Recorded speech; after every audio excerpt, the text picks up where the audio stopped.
Cette démonstration. Juste préciser que dans le spectacle, il y a plein d'autres choses, bien sûr. On retrouve quelques accessoires bien connus du flamenco. Donc, il y a des éventails, il y a des claquettes, En fait, il y a de la percussion. Les éventails sont de kung-fu. Ouais.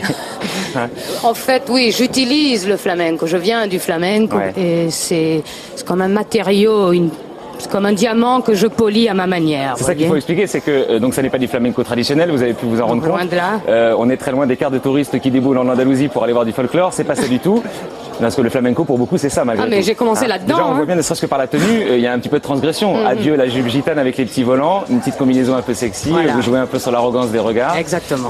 Donc, ce que vous avez voulu faire, vous, c'est mélanger donc la tradition du flamenco, donc avec les pieds et les claquettes, mais il y a de la musique électro derrière et il y a surtout beaucoup de percussions.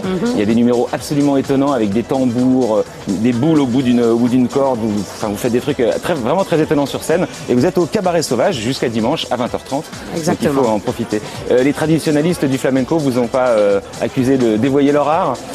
Un jour, il y a quelqu'un qui m'a dit en espagnol, eres el revulsivo del flamenco. C'est la révulsion, mais dans le bon sens du terme. Ouais. C'est-à-dire, je suis...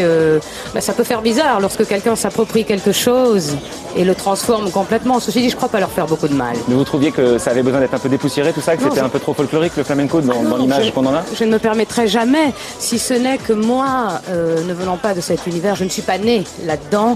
Et j'estime qu'il y en a qui le font beaucoup mieux que moi. J'avais besoin de me l'approprier et de créer mon propre langage. Enfin, je l'ai dit, vous avez tous les droits parce que, je vais essayer de la résumer assez vite, mais votre histoire est incroyable, c'est digne d'un scénario de film. Vous êtes tombé dans le coma à l'âge de 2 ans, vous avez failli mourir et puis finalement vous êtes revenu à la vie, par chance. S'en est suivi quand même une enfance où vous étiez un peu hyperactive, adolescence un peu difficile, enfin bref, même si vous n'aviez pas de séquelles. Et un jour, la révélation, c'est-à-dire que vous avez toujours du mal à dormir. Et quand vous dormiez, toujours le même rêve. Je vous laisse nous l'expliquer en quelques mots. Un rêve dans lequel je tapais des pieds et des mains dans un endroit très, très glauque, très caverneux, très noir. Et lorsque j'ai pris mon premier cours de danse et que je suis arrivée chez mon maître, j'ai retrouvé cet endroit. C'est ça qui est incroyable. Donc, cet endroit premier. Un grand nom du flamenco, moi je connais pas, qui s'appelle l'Apreci. Donc c'est une femme qui habite en Espagne, une espèce de grotte. Et donc vous êtes arrivé là-dedans par hasard. Et effectivement, j'imagine je sais pas. C'est un flash énorme, vous imaginez. Voilà. Et mais si vous voulez, ma vie a changé ce jour-là, quoi. C'est-à-dire, ce jour-là, j'ai commencé à danser et je n'ai fait que ça. Et c'est exactement la même image que dans vos rêves. Ça. La même. C'est fou cette histoire. Ah oui, c'est incroyable. Et d'ailleurs, cette femme ne s'est dédiée qu'à moi à partir de ce moment-là. Donc c'était quand même dans les deux sens.